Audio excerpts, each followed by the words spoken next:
Vamos abrir agora, irmãos, para meditarmos na palavra do Senhor. No livro de Atos dos Apóstolos, no capítulo 26. E nós vamos ler. Mantenha aberto no capítulo 26, tá? Atos dos Apóstolos. E nós vamos iniciar lendo o versículo número 19. Atos dos Apóstolos, capítulo 26, versículo 19, para a meditação de hoje. Todos encontraram, né? Vamos ler. Diz assim: Assim, Rei Agripa, não fui desobediente à visão celestial. Vou ler novamente, diz assim: Assim, Rei Agripa, não fui desobediente à visão celestial. Vamos orar. Santo e eterno Deus, dependemos agora do Senhor, dependemos que o Senhor abra os nossos entendimentos. Sabemos, ó Deus, que não podemos de nós mesmos ouvir a sua voz, a não ser que o Senhor abra o nosso entendimento, a não ser que o Senhor abra os nossos olhos, os nossos ouvidos espirituais, a não ser que o seu Espírito Santo se revele a nós, não conseguimos ouvir a sua voz.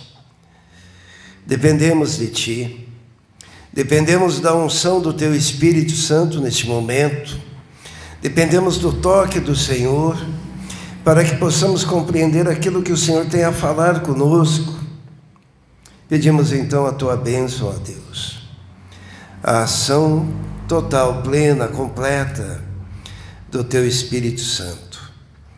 Que o Senhor possa me usar como instrumento e que eu não atrapalhe, Senhor, a Sua voz de ser ouvida neste momento, em nome de Jesus. Amém. O apóstolo Paulo estava na sua defesa diante de Agripa e Berenice, né? Ele estava preso, foi levado por Festo à presença do rei Agripa, e ele tinha que defender-se porque estava sendo acusado de tantas coisas, por ter sido alguém que proclamava Jesus, que falava da ressurreição. Não era fácil a vida daquele que, comissionado por Deus, proclamava a palavra de Deus. E era a defesa dele. No versículo 1 do capítulo 26 diz assim: Então Agripa disse a Paulo: Você tem permissão para falar em sua defesa. A seguir, Paulo fez sinal com a mão e começou a sua defesa. Era o momento da defesa. E o ponto auge da defesa de Paulo, diante daquele rei que tinha em suas mãos o poder de condená-lo à morte, o ponto alto é quando ele diz no capítulo 19: Rei Agripa, eu não fui desobediente à visão celestial.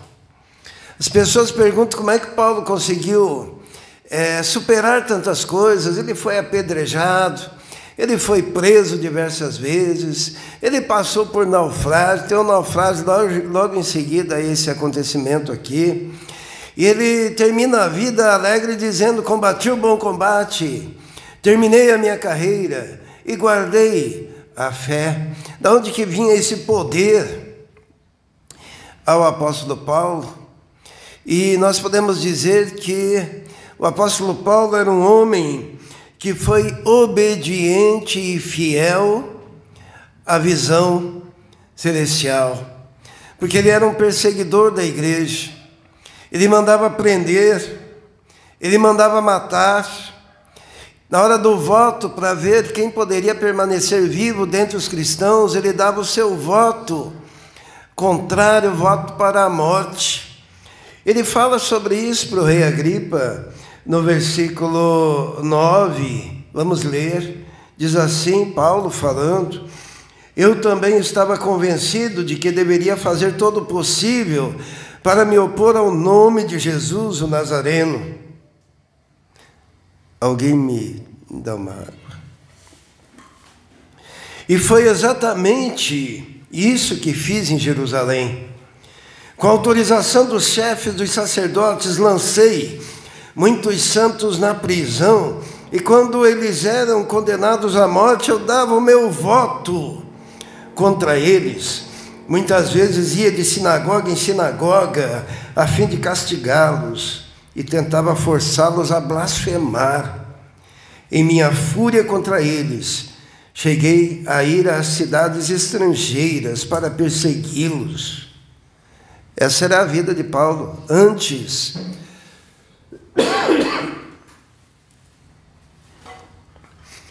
da visão celestial. Sabe, a nossa vida tem um antes e um depois também. É antes de termos a visão celestial e depois que passamos por uma experiência tão impactante como a experiência do apóstolo Paulo. Ele menciona a sua experiência aqui, no versículo 12, vamos ler, ele diz assim para o rei Agripa: numa dessas viagens eu estava indo para Damasco com autorização e permissão dos chefes dos sacerdotes. Por volta do meio-dia, ó rei, estando eu a caminho, vi uma luz do céu, mais resplandecente do que o sol, brilhando ao meu redor e ao redor dos que iam comigo. Todos caímos por terra. Então ouvi uma voz que me dizia em aramaico: Saulo, Saulo, por que você está me perseguindo? Resistir ao aguilhão só lhe trará dor. Então perguntei: quem és tu, Senhor? Respondeu o Senhor: sou Jesus, a quem você está perseguindo. Essa é a visão celestial. E logo em seguida, no versículo 19, Paulo diz: ó rei Agripa, eu não fui desobediente à visão celestial. Paulo foi impactado por uma visão de Cristo ressuscitado, aquele a quem ele perseguia. Ele a caminho de Damasco na intenção de procurar crentes para assassinar, para perseguir, para açoitar, tendo em mãos papéis que lhe davam autorização legal para isso.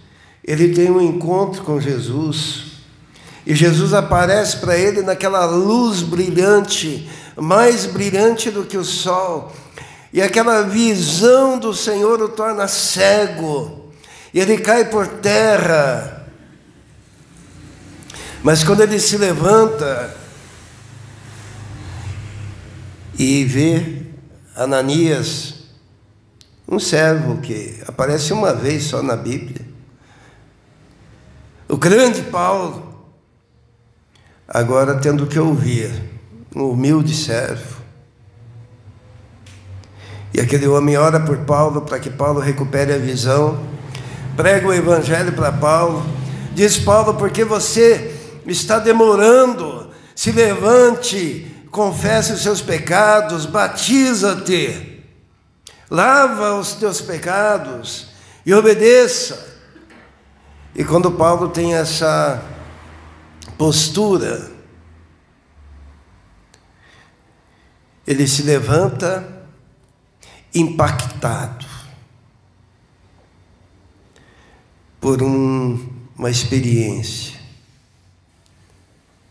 com Deus, com Jesus, uma experiência de conversão.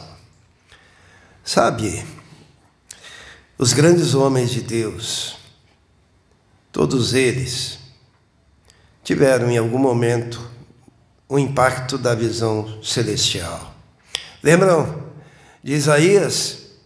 Isaías no capítulo 6 diz assim: no dia em que morreu o rei Uzias, eu vi o Senhor assentado sobre um alto e sublime trono, e as orlas do seu manto enchiam o templo, e os serafins cantavam em uníssono: Santo, Santo, Santo é o Senhor dos exércitos. E a casa se enchia de fumaça do altar.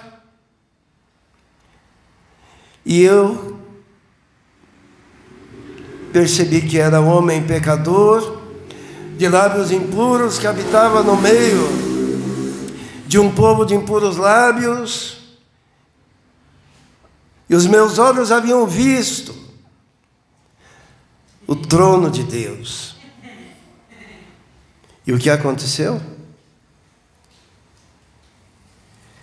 Um dos serafins pegou uma brasa viva do altar, tocou nos lábios do profeta. Eis que você foi purificado da sua iniquidade. E ouvi uma voz que dizia: quem há de ir por nós? A quem enviarei? E Isaías diz o quê? Eis-me aqui, envia-me a mim. Uma visão celestial. E o Senhor diz: você vai ser mandado para um povo que não vai te ouvir, para um povo que não vai querer você, que um povo que vai te desprezar, mas você vai. E Isaías proclama a palavra, e diz a palavra de Deus que ele foi ao ponto do martírio, porque ele tinha diante de si o impacto de um relacionamento com Deus. E ele também não foi infiel à visão celestial. Ezequiel, profeta, estava lá às margens do rio Quebar, e de repente ele olha e vê a glória de Deus se manifestando. E quando ele vê a glória de Deus, ele cai por terra como morto. E o Senhor o levanta. E quando o levanta, diz: eu te envio a um povo. Não é um povo de língua estrangeira, mas é um povo que vai te entender, mas eles vão te rejeitar, porque é um povo de dura cerviz. A fronte desse povo é como diamante.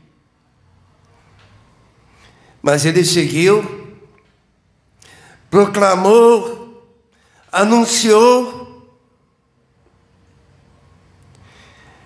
porque ele era impactado por uma visão celestial, um encontro com o Senhor, marcante. Moisés, só para termos mais um exemplo, estava lá cuidando do pasto, cuidando lá das ovelhas do sogro, Reuel, ou Jetro, né? E ele olha e vê uma sarça que se queimava, que ardia, mas não se consumia, e ele achou estranho, se aproximou. O Senhor olha para ele e diz assim: não se aproxime, arranca as sandálias dos seus pés, porque o lugar em que você está se achegando é terra santa. Eu sou o Senhor, o Deus de Abraão, o Deus de Isaac, o Deus de Jacó, e eu estou te enviando agora. Volta para o Egito, liberta meu povo, porque eu ouvi o seu clamor. E Moisés foi fiel à visão celestial. Na verdade, por que os apóstolos, todos eles morreram martirizados? Talvez menos o João, na ilha de Patmos, mas estava lá aprisionado, porque eles eram impactados também pela presença real de Jesus. E eles, vendo Jesus transfigurado, alguns deles viram, né? 3 deles, eles viram Jesus ressuscitando os mortos. Eles viram Jesus curando o paralítico, eles viram Jesus abraçando um leproso, e aquele leproso caminha em direção ao sacerdócio, e enquanto caminha é curado. Aqueles 10 leprosos. A mulher toca em Jesus e sai virtude, poder, e ela é curada do fluxo de sangue. Jesus ressuscita a menina, Jesus ressuscita Lázaro, e aqueles homens caminhando com Jesus, vendo a glória de Jesus, vendo a manifestação do poder de Deus, impactados por uma experiência com o Senhor, eles seguem em frente, e mesmo em face da morte, eles continuam firmes. E os grandes avivalistas da história da igreja, a Rebeca falou, né? Daquele homem, daquele pastor, na época da rainha Mary, a sanguinária, que matou 300 protestantes, porque ela não queria que o protestantismo se estabelecesse no reino. E ela botava fogo nos pastores em praça pública. Tem um lugar lá que até hoje é reservado, aonde tem uma placa no chão dizendo: aqui morreram os mártires, pastores, membros de igrejas, que estavam levantando a bandeira do Senhor Jesus. E aqueles homens eram queimados vivos, mas eles iam cantando, iam louvando.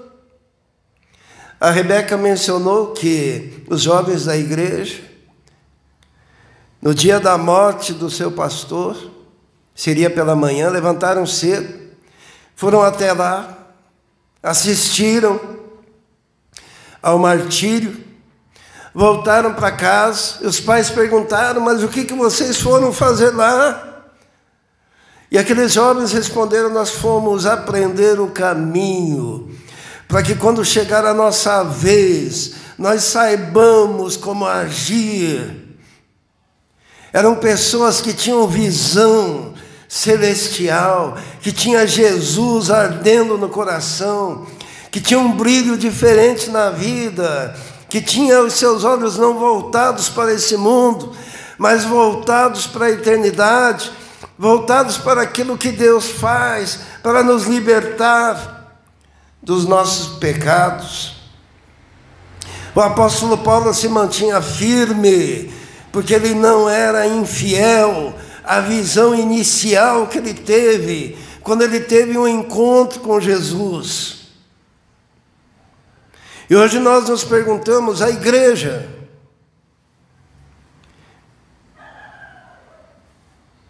foi devidamente impactada por esse encontro inicial com Cristo? A palavra de Deus diz que chegará um dia de tribulação em que muitos serão mártires da igreja antes da sua volta. Nós estamos preparados para, fiéis à visão celestial, mantermos a postura de servos do Senhor Jesus até a morte. Quando nós somos impactados pela visão celestial, quando nós somos realmente aqueles que se converteram porque tiveram um encontro tão marcante com Jesus, encontro que transformou a vida e transformou as perspectivas em relação ao futuro, acontece o mesmo que aconteceu com Paulo aqui. Nós vamos ler. Quando somos impactados pela visão celestial, a primeira coisa que acontece na vida da gente, e agora eu quero que cada um de nós estejamos fazendo uma análise interior, profunda. A primeira coisa, nós somos libertos do maniqueísmo. O que é maniqueísmo? É quando a pessoa tem uma vida que é radical, ou num aspecto, radical no outro aspecto. Maniqueísmo é quando nós colocamos diante de nós apenas duas possibilidades. Quando Jesus aparece para o apóstolo Paulo na visão celestial, e ele se apresenta dizendo: eu sou Jesus, a quem você tem perseguido. Versículo 16, vamos ver. Agora levante-se. Atos 26, 16. Agora levante-se, fique em pé. Eu lhe apareci para constituí-lo servo e testemunha do que você viu a meu respeito e do que eu lhe mostrarei. Agora veja o 17. Eu o livrarei do quê? Do seu próprio povo e dos gentios. Quando eu falo assim, que a primeira coisa que acontece com quem tem uma visão real de Jesus é que ele é livre desse maniqueísmo, é que Paulo foi livre, primeiro, do seu próprio povo, da religiosidade, daquele judaísmo fanático que matava cristãos. Mas ele também foi liberto do quê? Dos gentios, né? Dos gentios. Por quê? Porque vida com Jesus é uma vida de relacionamento pessoal. Tem gente que pensa que Jesus veio trazer aqui a este mundo uma religião, né? Ah, agora eu sou de Jesus, então agora eu sou de tal e tal religião, sigo os dogmas tais e tais e tais, e obedeço a tais dogmas, né? Já pensou se Jesus tivesse aparecido para Paulo e dito: agora você não segue mais os dogmas dos judeus, mas eu vou te dar outros dogmas para você seguir. Eu vou te tirar dessa religião e vou te colocar naquela outra religião. Eu quero dizer para os irmãos que qualquer religião, seja judaica, seja gentílica, é lixo. Porque o que Jesus estabeleceu foi Ele, pessoa, aparecendo, se manifestando, impactando, libertando. E se você não tiver um relacionamento com Jesus, você pode ter um relacionamento com qualquer religião desse planeta, e você continuará perdido, enganado, destruído.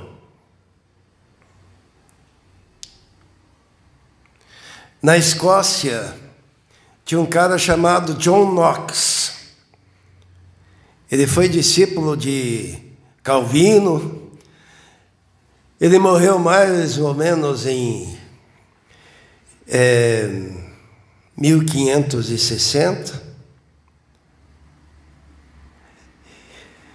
E sabe qual que foi a grande batalha daquele homem? É que havia um dualismo na época, porque os reformadores diziam assim: não é Roma que manda na igreja. E o reino da Inglaterra dizia o seguinte: realmente não é. O líder da igreja é o monarca. E naquela época era a Maria, a sanguinária. E a Maria sanguinária, ela lutava contra a igreja de Roma, para estabelecer a sua própria igreja e o seu próprio domínio. E aqueles mártires da Escócia morreram assassinados, tanto por Roma, quanto pela Inglaterra e o Reino Unido, porque eles diziam: nós não temos reis humanos, o nosso rei soberano e Senhor da igreja é o Senhor Jesus. Se você tem um encontro com Jesus, você não está brigando por causa de religião. Se você tem um encontro com Jesus, você está levando Jesus. Quando Jesus aparece para Paulo ali, a caminho de Damasco, ele diz assim: olha, eu sou Jesus a quem você está perseguindo. Agora levante-se, fique em pé e seja testemunha do que você viu. Seja testemunha da sua experiência, do seu relacionamento comigo. Saia por aí anunciando que você ouviu a minha voz, que você foi perdoado dos pecados por mim pessoalmente. E quando você ora direto a mim. E quando você é edificado, sou eu que estou na sua presença. E o que você aprende, você ouve de mim.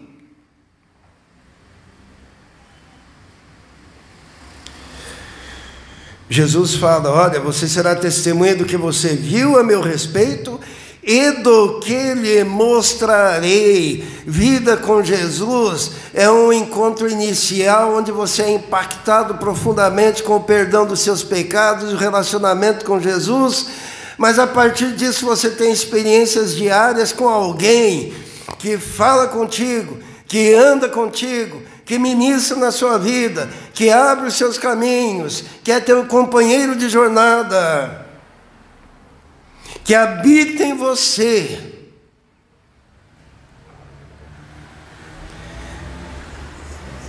Não é um relacionamento nem com judeus, nem com gentios, mas é um relacionamento com Jesus, pessoal. Não adianta trocar de papa, não adianta trocar de pastor, não adianta trocar de liderança, não adianta trocar de nome denominacional, se você não está seguindo alguém. Esse alguém é o Filho de Deus, Jesus. Quando você é impactado pela visão celestial, você também é comissionado. Vamos ler ali, Paulo foi comissionado no versículo 17. Olha o que diz do capítulo 26. Diz assim: eu o livrarei do seu próprio povo e dos gentios, aos quais eu o envio, para abrir-lhe os olhos e convertê-los das trevas para a luz. Que coisa maravilhosa, né? A nossa missão é essa. A primeira coisa é entender que o mundo está em trevas, que o mundo não consegue ver a Deus, que o mundo não consegue entender a Deus, que o mundo não consegue ter um relacionamento com Deus. Sabe, meu pai morreu há mais ou menos uns 18 anos. Depois que ele morreu, eu nunca mais falei com ele. Por quê?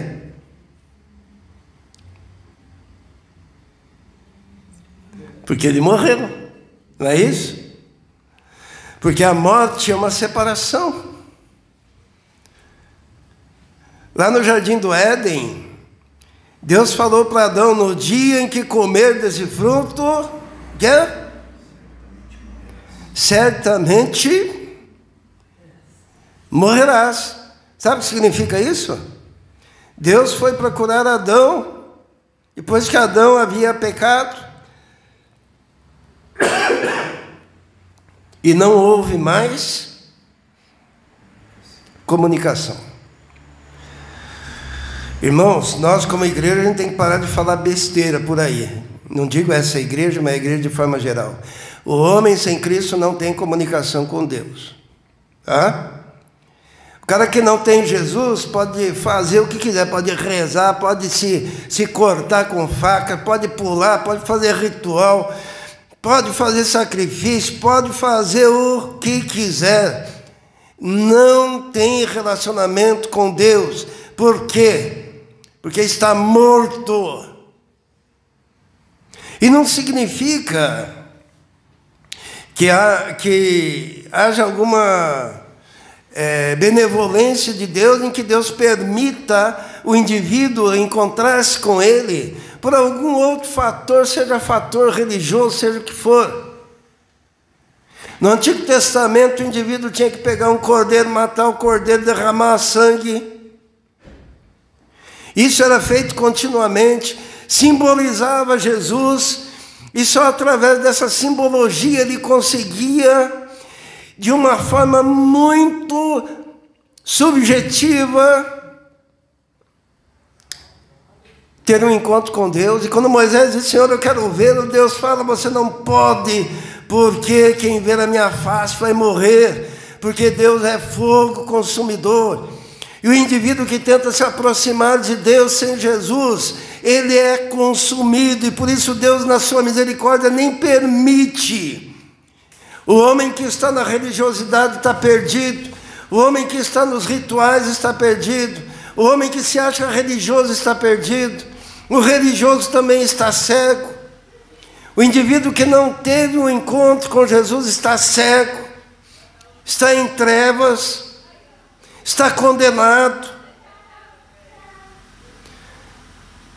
E quando Jesus fala com Paulo aqui, ele diz: olha, você vai agora com uma missão. E qual que é a missão? A missão é abrir os olhos do povo para convertê-lo da situação de trevas para uma situação de luz, do poder de Satanás para Deus, a fim de que recebam o perdão dos pecados e herança entre os que são santificados pela fé em mim.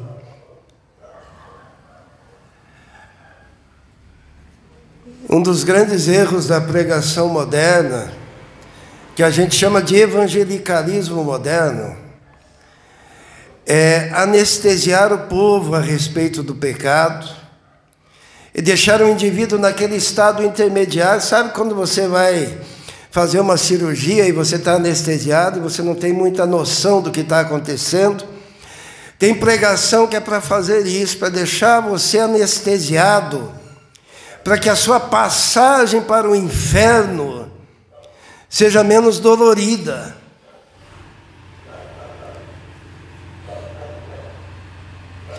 Mas pregação do Evangelho é dizer que quando o homem morreu espiritualmente, o abismo dele em relação a Deus se estabeleceu. E se ele não tiver um encontro com Jesus, que é o mediador entre Deus e os homens, ele não terá contato com Deus, mas partirá para a eternidade sem Deus e sem salvação. Se você tem uma visão real de Jesus, ele vai te comissionar para fazer o mesmo que Paulo aqui recebeu: abrir os olhos das pessoas para convertê-los. Conversão é mudança radical, das trevas para a luz, do poder de Satanás para Deus. Por que os irmãos acham que o mundo está nessa depravação absurda e total?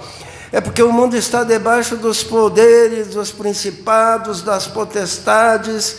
É por isso que reina a prostituição, reina o adultério, reina o roubo, reina o engodo, reina a depravação total, a depravação moral. Por isso não se levanta nenhum governante que nós possamos dizer: esse é bom, porque logo em seguida nos decepciona. Porque a palavra de Deus diz o quê? O mundo jaz no maligno. E a missão da igreja, daqueles que tiveram um encontro com Jesus, para serem fiéis à visão celestial, a comissão é essa: arrancar das trevas para a luz, do poder de Satanás para Deus, para que recebam o perdão dos pecados.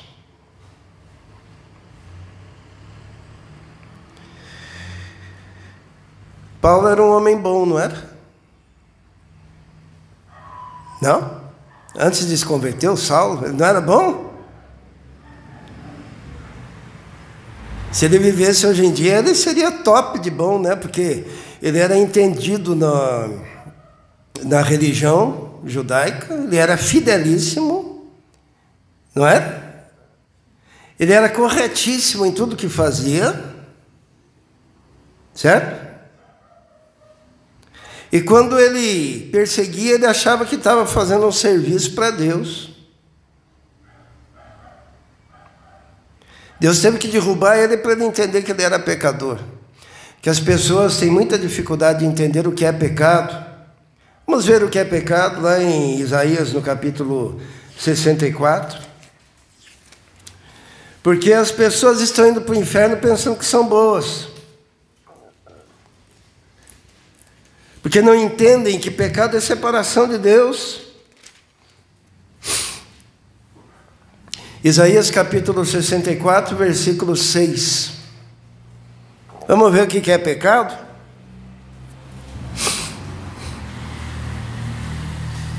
Isaías 64, versículo 6. Amém? Diz assim: somos como o impuro. Todos nós, ou como o imundo em algumas versões, né? Somos como o imundo, ou como o impuro, todos nós. Todos os nossos atos de justiça são como trapos imundos. Todos os nossos atos de pecado são como trapos imundos? Hã? Não, todos os nossos atos de justiça são como trapos imundos. Murchamos como folhas, e como o vento, as nossas iniquidades nos levam para longe. Não há ninguém que clame pelo teu nome, que se anime a apegar-se a ti, pois escondeste de nós o teu rosto e nos deixa perecer por causa das nossas iniquidades. Todas aquelas justiças do apóstolo Paulo, todas as coisas boas, ele não devia para ninguém, ele pagava suas dívidas, quando ele jurava ele cumpria, ele fazia boas obras, ele era um fariseu, doutor da lei, ele era muito bom. Faltava Jesus. Está faltando Jesus, está faltando absolutamente tudo, porque salvação não vem pelas obras. O apóstolo Paulo disse assim, né? Porque pela graça sois salvos, por meio da fé. Isso não vem de vós, é dom de Deus, não vem das obras, para que ninguém se glorie. Deus está totalmente separado da humanidade por causa do pecado, mas Ele tomou a iniciativa. Ele diz assim, ó, no capítulo 65 de Isaías: fiz-me acessível aos que não perguntavam por mim, fui achado pelo que não clamava pelo meu nome, e eu disse: eis-me aqui. A iniciativa da salvação do homem veio de Deus, apesar do homem estar morto, e essa iniciativa de Deus tem um nome: enviar Jesus para morrer pelos nossos pecados. Porque Deus amou o mundo de tal maneira que deu o seu Filho unigênito, para que todo aquele que nele crê não pereça, mas tenha a vida eterna. A iniciativa de Deus, Deus amou, e por isso quebrou a barreira que havia da morte do homem, e mandou o seu próprio Filho, e nos comissiona hoje, para quem é fiel à visão celestial, a anunciar a grandeza do amor de Deus. Mas ai de nós, se anunciarmos um evangelho anestésico, um evangelho placebo, um evangelho inoperante, sem poder, que alivia as consciências, mas que não faz o homem ter um encontro radical com Jesus. Quando nós somos fiéis à visão celestial, quando nós somos impactados pela visão celestial, nós somos também inseridos no projeto de Deus. Se você não for impactado pelo Senhor Jesus, você está fora. E nós encontramos isso, vamos voltar em Atos, no capítulo 26, no versículo 22, Paulo falando ainda ao rei Agripa, e para Berenice, sua esposa, ele diz assim, versículo 22, capítulo 26 de Atos: mas tenho contado com a ajuda de Deus até o dia de hoje, e por esse motivo estou aqui e dou testemunho, tanto a gente simples como a gente importante. Não estou dizendo nada além do que os profetas e Moisés disseram que haveria de acontecer. Que Paulo está dizendo, olha, agora eu estou falando o quê? O que Moisés falou. Estou falando o quê?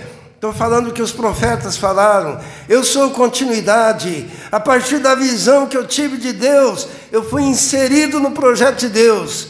E a mensagem que eu transmito é a mesma de Moisés. E é a mesma dos profetas. E se você não estiver inserido no projeto de Deus, você vai estar pregando um outro evangelho, que não é aquele profetizado do Antigo Testamento, aquele falado por Moisés. Você não está inserido no mesmo projeto, você está em outro projeto. E se você está num projeto que não é o projeto de Jesus, você está fora, você está morto, você está cego, você está perdido, e você está enganando a si mesmo. Paulo diz, olha, eu fui inserido através da visão que eu tive de Jesus, do encontro que eu tive com Ele, no projeto de Moisés, no projeto dos profetas, no projeto de Deus, na visão de Deus, e eu sou fiel à visão celestial. Você tem sido impactado pelo seu relacionamento com Jesus a tal ponto? Finalmente, Paulo diz e percebe uma coisa: quando você é inserido no projeto de Deus, quando você vive impactado pelo projeto de Deus, quando você segue na linha da proclamação que nós estamos falando neste momento, acontece um fenômeno, está no versículo 24. Diz assim: a esta altura Festo interrompeu a defesa de Paulo e disse em alta voz: você está louco, Paulo. As muitas letras o estão levando à loucura.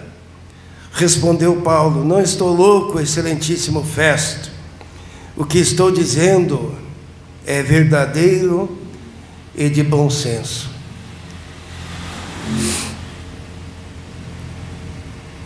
O povo de Deus, ele tem sido chamado de louco ao longo da sua história, porque é só louco que vai cantando pro encontro com os leões. É só louco que vai cantando para ser queimado na fogueira e glorificando o nome de Jesus e cantando santo, santo, santo, santo é o Senhor. com alegria no coração.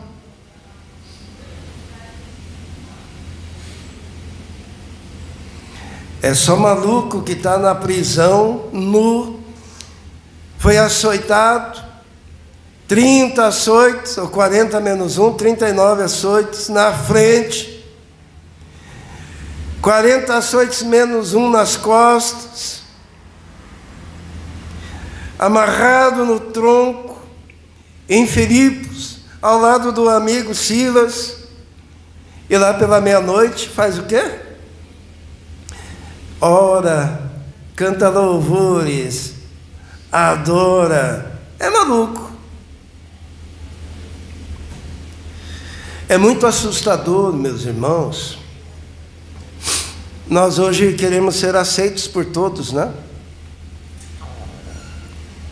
A gente não quer ser tido como doido. Os irmãos sabiam que já falaram que eu leio muito livro, que eu estudo demais? Daí eu fico vendo aqui Paulo, né? Qual que é a acusação de Festo contra Paulo? Você está louco? As muitas letras, porque Paulo era um erudito da sua época, estudou aos pés de Gamaliel. As muitas letras o estão levando à loucura. Ou, na versão dos irmãos, o estão fazendo delirar.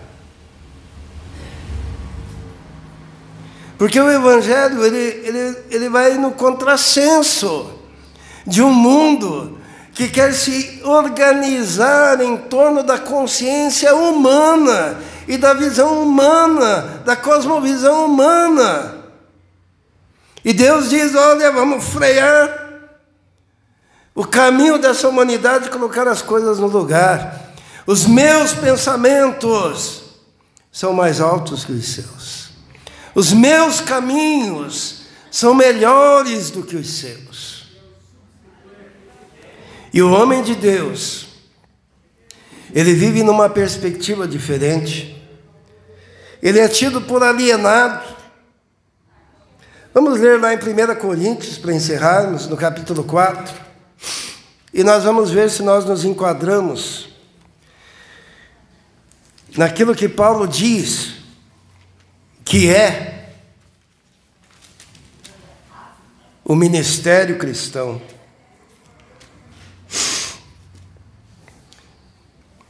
Capítulo 4, versículo 1, Paulo diz assim, 1 Coríntios, amém? Todos encontraram? Diz assim, portanto que todos nos considerem servos de Cristo, encarregados dos mistérios de Deus. Essa é a dignidade do obreiro, do homem de Deus, daquele que teve visão celestial. Mas depois Paulo ele especifica as características deste, que deve ser respeitado, que deve ser considerado no mundo, a igreja do Senhor. Está no versículo 8 em diante, vamos ler. E vamos listar as características do verdadeiro homem de Deus, da verdadeira mulher de Deus, do verdadeiro ministro, da verdadeira igreja. Diz assim, vocês já têm tudo o que querem. Paulo está sendo irônico. Vocês já se tornaram ricos, chegaram a ser reis, e sem nós. Como eu gostaria que vocês realmente fossem reis, para que nós também reinássemos com vocês. Está falando daquelas igrejas, daquele povo que se acha rei, porque quer viver de conformidade com este mundo. Mas daí Paulo joga um balde de água fria e diz o que é verdadeiramente servir. Versículo 9, porque me parece que Deus nos colocou a nós, os apóstolos, em último lugar. E olha que hoje nós vivemos numa igreja que todo mundo quer ser apóstolo para ser primeiro, né? Paulo está dizendo aqui, a nós apóstolos, Deus colocou em último lugar, como condenados à morte. Viemos a ser o espetáculo para o mundo, tanto diante dos anjos quanto dos homens. E esse espetáculo é o espetáculo da fogueira, é o espetáculo do apedrejamento, é o espetáculo daqueles anabatistas que tinham pedras amarradas ao pescoço e eram jogados aos rios. É o espetáculo daqueles que eram empanados em praça pública, empalados em praça pública. É o espetáculo daqueles que eram jogados para os leões, para os cachorros. Fomos feitos espetáculo para os homens e para os anjos. Versículo 10. Nós somos loucos por causa de Cristo, mas vocês são sensatos em Cristo. Nós somos fracos, mas vocês são fortes. Vocês são respeitados, mas nós somos desprezados. Até agora estamos passando fome, sede, necessidade de roupas, estamos sendo tratados brutalmente, não temos residência certa e trabalhamos arduamente com as nossas próprias mãos. Quando somos amaldiçoados, abençoamos. Quando perseguidos, suportamos. Quando caluniados, respondemos amavelmente. Até agora nos tornamos a escória da terra e o lixo do mundo.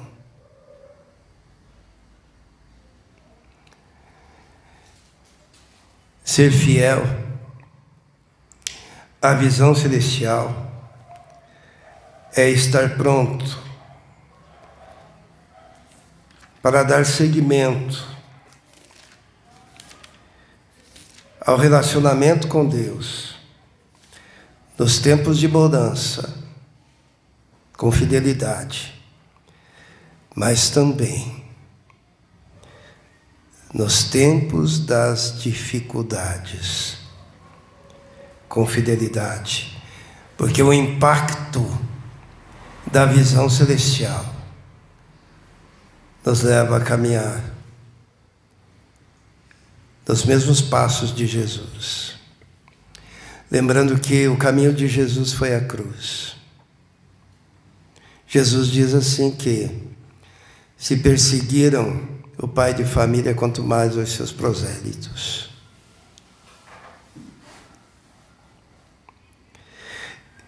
Não se cortina para este mundo, não se mostra para este mundo, não se descortina um futuro como tem sido pregado, mas de uma igreja alegre, feliz, contente por obedecer fielmente a Cristo e ser fiel à visão celestial. O apóstolo Paulo, se os irmãos continuarem a leitura, ele diz assim: sede o quê? Meus imitadores. Ele fala que somos como escória, lixo do mundo, perseguidos, empobrecidos, caluniados. E ele termina dizendo: seja meu imitador, como eu sou de Cristo. Estamos dispostos? Sabe, às vezes Deus nos dá uma palavra mais pesada, e muitas vezes penso assim, mas assim ninguém vai querer. Mas ai de mim, se não for fiel à visão celestial.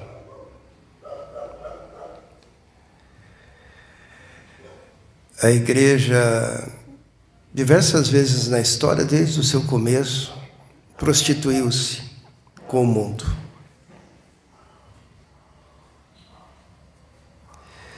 Mas Deus sempre manteve um povo fiel,